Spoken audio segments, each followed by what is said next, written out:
আসসালামু আলাইকুম, কেমন আছেন সবাই? আশা করি সবাই অনেক ভালো আছেন। তো আজকে ভিডিওটা হচ্ছে মূলত রানীক্ষেত হইলে আপনারা কি ঔষধ খাওয়াবেন, বা আপনারা অনেকেই জানেন যে আমার মুরগি রানীক্ষেত হয়েছিল। তো রানীক্ষেত হওয়ার পরে আমি কোন ঔষধটা খাওয়াইছি এবং কোন ঔষধটা থেকে ভালো ফল পাইছি, তো সেটাই আজকে আপনাদের সামনে তুলে ধরার চেষ্টা করব এবং আপনাদেরকে জানানোর চেষ্টা করব।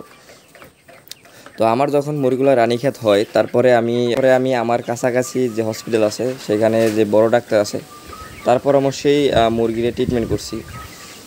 আশা অনুযায়ী ফল পাই না, মানে মুরগি মানে কোনো পরিবর্তন হইতো না। যেরকম ওই রকমই থাকতো। প্রতিদিন দিন যাইতো আর মৃত্যুর সংখ্যা বাড়তো, দিন যাইতো আর মৃত্যুর সংখ্যা বাড়তো। তো আর যখনই যাইতাম হসপিটালে, যেহেতু সরকারি হসপিটাল, কিছু আসলে বেশি একটা কিছু কী বলবো, মানে বলার কোনো ভাষা নাই। আর বললে কি সত্য কথার বাত নাই। তো সবসময় দেখতাম মানে ঔষধ কোম্পানির লোক আছি। তো এই জন্য আসলে আমি চিন্তা করলাম যে অন্য কোনো চিকিৎসা বা অন্য কোনো উপায়। তো আমার এক পরিচিত ফার্মেসি আছে, তো সেখানে তার কাছে গিয়া এগুলো বললাম। তো তার পরামর্শে ঔষধ আনা হয়েছে। তো তার দেওয়া ঔষধ থেকে আমি মানে ভালো রেজাল্ট পাইছি। এই জন্য আসলে আপনাদের সাথে এই জিনিসটা শেয়ার করার চেষ্টা করতেছি যে এই ওষুধটা খাওয়াইলে আমি যেহেতু ভালো ফল পাইছি, তো আপনাদের যাদের মুরগি রানীক্ষেতে আক্রমণ করবে তারা এই ঔষধটা খাওয়াইতে পারেন। আর অবশ্যই এটা কোনো স্পন্সর ভিডিও না, বা আমি যে ঔষধের কথা বলতেছি এইটাই যে আপনাদের খাওয়াইতে হবে বা খাওয়াইবেন আমার কথার উপর ভিত্তি করে সেটা যে খাওয়াবেন, সেটাও কিন্তু আসলে ঠিক না। অবশ্যই আপনাদের মুরগি কোনো সমস্যা হলে নিকটস্থ হসপিটাল নিয়ে যাবেন, বা পরিচিত কোনো ফার্মেসি, পরিচিত কোনো ভালো অভিজ্ঞ লোক থাকলে তাদের পরামর্শ নেবেন। অবশ্যই আমি মনে করি ডাক্তারদের কাছ থেকে সেবা নেওয়ার থেকে পরিচিত যদি কোনো খামারি বা পরিচিত কোনো মুরগি সংক্রান্ত বিষয় ভালো বোঝে, বেশিরভাগ খামারি হলে ভালো হয়। কারণ একজন খামারি বুঝে যে কোন ওষুধ খাওয়াইলে ভালো রেজাল্ট পাওয়া যাবে, আবার কোনটা খাওয়াইলে রেজাল্ট পাওয়া যাবে না। তো বেশি ভালো হয় যদি কোনো খামারি থাকে আশেপাশে, তাদের সাথে আলাপ করে। তো আমি যে ঔষধ থেকে ভালো রেজাল্ট পাইছি সেটা হচ্ছে জেন্টা বেক বেট, স্ক্রিনে দেখতে পারতেছেন, এবং র্যানামক্স। আর একটা ট্যাবলেট হচ্ছে আপনার ফার্স্ট বেট, ওইটার ছবি আমার কাছে নাই, ওইটা দিতে পারলাম না। ওইটা একটা মানে র্যানামাইসিন যে ট্যাবলেটের মতন থাকে না, ওই রকম একটা ট্যাবলেট, ফার্স্ট বেট। তো এগুলো হচ্ছে অ্যান্টিবায়োটিক। এর পাশাপাশি আমাকে একটা পিএস দেওয়া হয়েছিল, পানির পিএস। তো যাদের রানীক্ষেত হয়েছে, মানে কনফার্ম রানীক্ষেত হয়েছে, তারা এগুলো খাওয়াইতে পারেন। আমি খাওয়াইতে বলতেছি বা আমার কথার উপর ভিত্তি করে না খাওয়ানি ভালো, কিন্তু আমি এটা থেকে ভালো রেজাল্ট পাইছি। আর একটা কথা হচ্ছে, আপনারা রানীক্ষেত হইলে কীভাবে বুঝতে পারবেন যে আপনার মুরগির রানীক্ষেত হয়েছে, তো এই বিষয়ে আসলে আপনাদেরকে পরবর্তীতে জানানোর চেষ্টা করব। যখন আমার মুরগি রানীক্ষেত হয়েছে, তো আমি কীভাবে বুঝতে পারলাম যে মুরগি রানীক্ষেত হয়েছে, বা যারা ডাক্তাররা মুরগি কাটে তারা কাটার পরে কীভাবে বুঝতে পারে যে মুরগি রানীক্ষেত হয়েছে। তো সে বিষয়ে আপনাদের সাথে আলোচনা করব পরবর্তী একটা ভিডিওতে সেটা দেখানোর চেষ্টা করব। তো এই ঔষধ যে তিনটার নাম বললাম, এই যে ঔষধ তিনটার নাম বললাম, এগুলো কিন্তু হাই পাওয়ার অ্যান্টিবায়োটিক। অবশ্যই আপনারা জেনে শুনে বুঝে তারপরে প্রয়োগ করার চেষ্টা করবেন। আর সবথেকে ভালো হয় আমি যেটা বললাম, যে তো এর আগে যেটা বললাম, পরিচিত কোনো খামারি বা পরিচিত কোনো ডাক্তার, মানে ডাক্তার হইলেই যে আপনার ভালো সুবিধা দেবে তেমন কিন্তু না।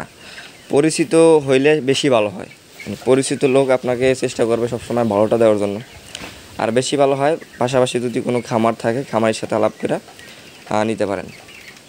তো আলহামদুলিল্লাহ এখন মুরগিগুলো খুবই সুস্থ আছে, এবং তো যে কয়টা বেঁচে আছে অবশ্যই সবগুলো এখন সুস্থ হয়ে গেছে। আর মুরগির সংখ্যা আমি আমি যেহেতু প্যারেন্টস করতে চাইতেছি, তো বেশি দেখতেছি। মানে জায়গায় আমার 150 মুরগি আছে, তো 150 মনে হয় যে 70-80টা মুরগি হইতে পারে, আনুমানিক বলতেছি। এখন পর্যন্ত ওইভাবে গণনা করা হয় না।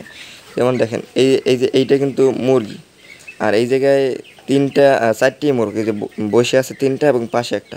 আর এইটা মুরগি, ওইটাও মুরগি, এইটা মোরগ, ওইটা মোরগ, মানে এখন মোটামুটি বোঝা যাইতেছে যে কোনটা মোরগ কোনটা মুরগি। এইটা মুরগি, এইটাও মুরগি, এইটা মোরগ, আর এই যে 2টা বসে আছে এই 2টা মুরগি। আমার পছন্দের একটা মোরগ দেখাই, এই যে দেখেন, এই মোরগটার কালারটা আমার কাছে ভালো লাগে। আর সব থেকে বেশি যেটা ভালো লাগে, প্রায় ভিডিওতেই আমি আপনাদের সাথে শেয়ার করি, সেটা হচ্ছে এই যে কালারটা। এই কালারটা আমার সবথেকে বেশি ভালো লাগে।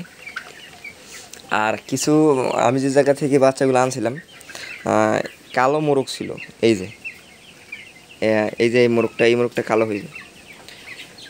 আর এটা হচ্ছে মুরগি, এই যে কালো ফুটফুট, আর এইটা হবে মোরগ। আর এখন যেহেতু পর্যাপ্ত গরম পড়তেছে, অবশ্যই আপনারা ঔষধ খাবার বুঝে শুনে খাওয়াবেন। মুরগির একটা ঔষধের কিন্তু ম্যানেজমেন্ট আছে এবং খাবারের কিন্তু ম্যানেজমেন্ট আছে। দুপুরবেলা বেশি খাবার দেওয়া যাবে না। আর আরেকটা কথা বলে নেই, সেটা হচ্ছে আপনারা এই রোদ্রে মানে অতিরিক্ত গরমে এখন কিন্তু কোনোভাবেই ভিটামিন বা ক্যালসিয়াম দেওয়া যাবে না মুরগিকে। তো এই জিনিসটা সবসময় মাথায় রাখবেন। আর আপনারা যারা ভিডিও দেখতেছেন, আমরা যারা মানুষ, অনেক কিন্তু মানুষ মারা যাইতেছে এই গরমে। সেটা হচ্ছে একটা কারণে, গরমে আমরা ঠান্ডা পানি খাই। তো এ থেকে আপনারাও অবশ্য সতর্ক থাকবেন, কখনোই অতিরিক্ত গরমে কাজ করে যায় ঠান্ডা পানি খাবেন না। আর মুরগিরে অনেকে দেখছি আমি ভিডিওতে যে বরফের পানি খাওয়ায়, আসলে তারা ভুল করতেছে। কারণ অতিরিক্ত গরমে আবার অতিরিক্ত ঠান্ডা, এটা ঠিক না। মানুষ ঠান্ডা খাইতে পারে, মিডিয়াম ঠান্ডা খাইতে পারে, কিন্তু অনেক সময় দেখা যায় যে নর্মালেও যদি ফ্রিজে আপনি পানি রাখেন অনেকক্ষণ, তাইলে কিন্তু বেশি ঠান্ডা হয়ে যায়। আর এই অতিরিক্ত গরমে কিন্তু সেটাও খাওয়া উচিত না। আমি একটা ভিডিও দেখছিলাম যে মুরগিরে সে বরফের পানি খাওয়াইতেছে, মানে পানির ভিতরে বরফ দিয়ে তারপরে। তো এগুলো ঠিক না, বেশি ভালোতে কিন্তু খারাপ হয়ে যাবে। তো নর্মাল যে পানি আছে সেটাই মুরগি খাওয়ানোর চেষ্টা করবেন।